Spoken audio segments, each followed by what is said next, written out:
measures were hugely expensive, at times needlessly cruel, callous and damaging of personal and societal health.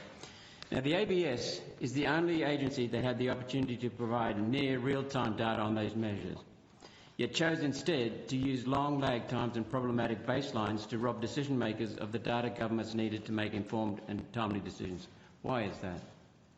Senator Roberts, at every step of the way, the ABS has sought to be transparent and meet the needs of governments in the community. As I said in my opening statement, we immediately turned to intensifying our analysis of deaths data and moved from annual reporting that we'd done previously to a monthly cadence.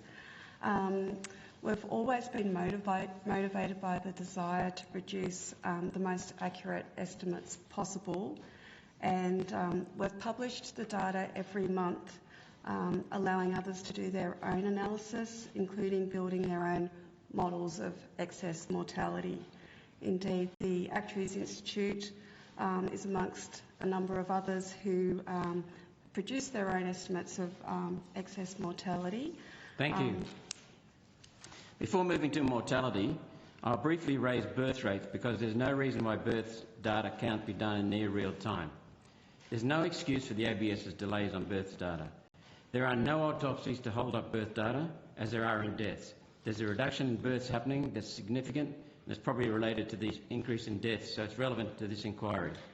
The West Australian Government has just released its latest birth data that shows a continuing decline in live births of around 11%. This data is to March 31st, 2024, less than 3 months ago. New South Wales data showing a 12% decline in live births is now available to December 2023. Your latest Births in Australia report is to December 2022.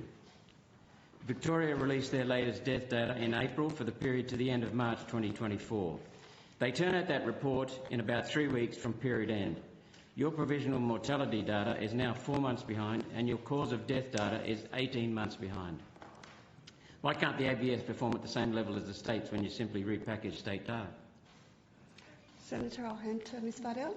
Thanks, Senator Roberts, for your question. So our births data is based on the registration of births from the jurisdictional registries of births, deaths and marriages. So in the different states and territories, parents do have time to register the births after the birth. Obviously, the day of the birth isn't going to be the day that you rush out necessarily and do the paperwork, so there are lags associated with that. In terms of the timeliness of the data, we have quarterly information on birth numbers. That's published in our national, state and territory population publication each quarter. So we do have quarterly information. Okay, thank you. There's no evidence of any decline in births either associated with COVID. Let's turn to mortality then. You have a data set that would cast light on where excess deaths are coming from. It's titled Causes of Death Australia Doctor Certified Death. This data was last updated in 2019. Is there another data set that has this same information in it? Ms Moran? Yes, so Senator, we've replaced the Doctor Certified publication with the provisional mortality statistics. So the Doctor Certified used to come out annually, but the provisional mortality statistics comes out monthly. What period does that latest causes of death data set cover? The full annual data set? Yes. The full annual data set covers till the end of 2022. 2022, okay. Yes. It's now 2024, so you can see the problem. How can the Senate make decisions about the COVID response with data that's so out of date? And also, delays take significant bumps in the data that hide correlation out of view from the public. Senator, I'm not sure that that we would take the same view of that. We've been producing, as I said, we moved quickly to producing monthly estimates. We have, I think the latest estimates are for February, and we'll be releasing the estimates for March on the 28th of this month. In relation to the excess mortality estimates, while we publish them 6 monthly, they include data by week, by month, so that analysts can look at those detailed time periods. This is a significant investment in this area of statistics, which we haven't produced this frequently in the past, and and we've done that to, given the strong public interest and the importance of this issue. Thank you. Could I turn to this graph?